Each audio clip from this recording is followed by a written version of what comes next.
We're talking with a national leader of No Kings rallies who just happens to live in Boulder about what's next for that movement and about what happened after peaceful protest ended in Denver.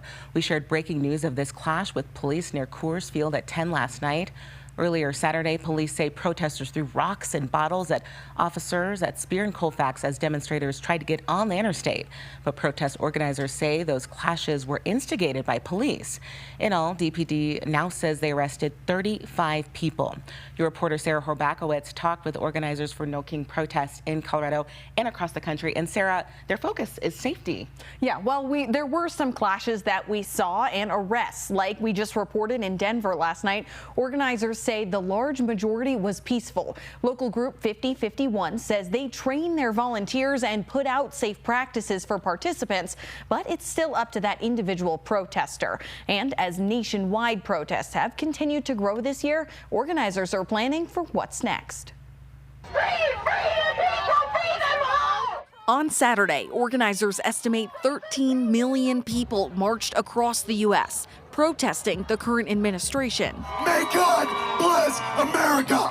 Carlos Alvarez Araños was one of them, leading the march in L.A. I had never seen anything like it in that city, and to lead them in that march was probably the greatest honor of my life. But most of his work happens here in Boulder, where he founded the group American Opposition in January, and he's worked to help lead nationwide protests ever since. We know that the country is in existential trouble, and we're fighting to defend it and ultimately to save it, because it's our country. It's not a politician's country. American Opposition is behind many of the protests you may have seen over the last few months. On D-Day, the group reported the largest veterans protest in American history. And as participation grows, volunteering has become Carlos's full-time job. I come at this from the immigrants' appreciation of how great this country is, how lucky we are. I think one of the things that's happened is that the American people became complacent based on our prosperity.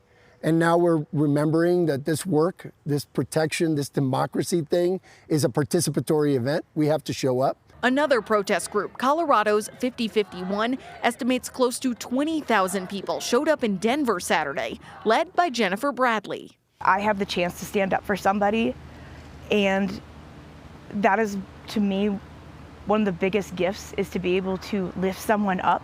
Organizing these events under a wide range of issues, all calling for change. And the first time I got involved in a protest and I came around the Capitol and I saw all of those people together, I was like, I'm not alone. And I want everyone to feel that. Now, both 5051 and American Opposition are already looking at July 4th for another possible nationwide day of protest. All of us coming together and that is the American dream, protecting the American dream. And how cool is that? This is so interesting. So, Sarah, what is next for this group? As you just heard, they are tentatively planning right now for July 4th, but things are just growing on social media, and as we've seen just from protest to protest, so they're planning for a growth not only in protesters, but more frequently. All right, Sarah, thank you so much. We appreciate it. Those No Kings protests span Colorado. This is a look at the rally in downtown Steamboat Springs. Shannon Lukens sent us this video. Now let's take you to Longmont. There was a much larger crowd along streets downtown. This was also peaceful, and most people stayed on the sidewalks there. And protesters also turned out here in Parker and Castle Rock in what's traditionally considered a Republican stronghold. President Trump did not address those protests during his remarks at the Army's 250th birthday celebration this weekend.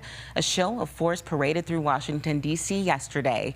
Thousands of soldiers marched down Constitution Avenue with tanks and other military hardware. The president said the Army deserved a parade. America's enemies have learned that if you threaten the American people, our soldiers are coming for you. Your defeat will be certain, your demise will be final, and your downfall will be total and complete. That parade is estimated to have cost taxpayers up to $45 million.